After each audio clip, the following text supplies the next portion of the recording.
दो पिता, दो सोच और पैसे को देखने का नया नजरिया। Opening hook. क्या आपने कभी सोचा है कि कुछ लोग पूरी जिंदगी मेहनत करते हैं, फिर भी उनके पास पैसे की कमी रहती है? और कुछ लोग ऐसे होते हैं जो पैसे को अपने लिए काम करवाना सीख लेते हैं। आखिर फर्क कहाँ है? क्या अमीर लोग हमसे ज्यादा मेहनती होते हैं?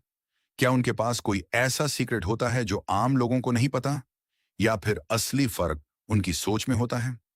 रॉबर्ट कियोसाकी की किताब रिच डैड पुअर डैड इसी सवाल का जवाब खोजने की कोशिश करती है।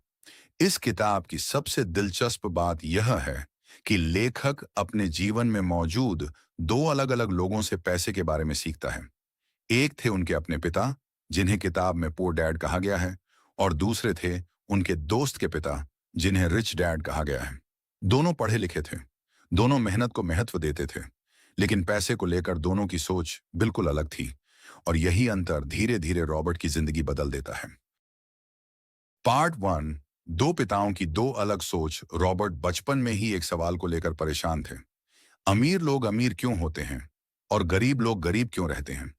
बच्चों को आमतौर पर एक ही सलाह दी जाती है, अच्छे से पढ़ो, अच्छे नंबर लाओ, अच्छी नौकरी करो और सुरक्षित जिंदगी जियो। लेकिन रॉबर्ट ने अपने आसपास दो अलग अलग सोच वाले लोगों को देखा। उनके अपने पिता शिक्षा को बहुत महत्व देते थे।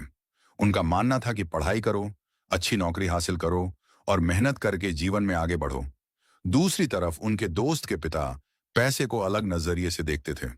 वे कहते थे कि सिर्फ नौकरी करना ही काफी नहीं है, तुम्हें यह समझना होगा कि पैसा कैसे काम करता है। यहीं से रॉबर्ट की असली लर्निंग शुरू होती है। रॉबर्ट का पहला सवाल। बचपन में रॉबर्ट ने अपने दोस्त के पिता से पूछा कि वे इतने सफल कैसे हैं, लेकिन उन्हें सीधा जवाब नहीं मिला। इसके बजाय उन्हें सीखने का मौका दिया गया।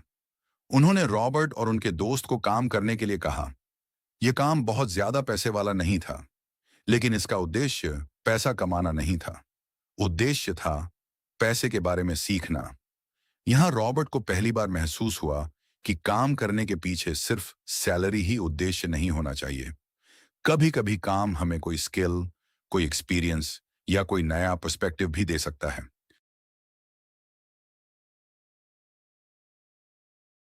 पैसे के लिए काम करना। अब यहाँ किताब का एक महत्वपूर्ण विचार आता है। आमतौर पर जब किसी व्यक्ति को नौकरी मिलती है, तो वह सोचता है, मैं काम करूंगा, मुझे सैलरी मिलेगी, फिर सैलरी से मेरे खर्च पूरे होंगे, फिर अगले महीने दोबारा सैलरी आएगी और यही साइकिल चलती रहती है। काम, सैलरी, खर्च, फिर काम, फिर सैलरी, फिर खर्च। इसे आप एक तरह का फाइनेंशियल साइकिल समझ सकते हैं। समस्या नौकरी करना नहीं है। नौकरी करना बिल्कुल सामान्य और जरूरी तरीका हो सकता है। समस्या तब होती है जब व्यक्ति के पास पैसे के अलावा अपनी फाइनेंशियल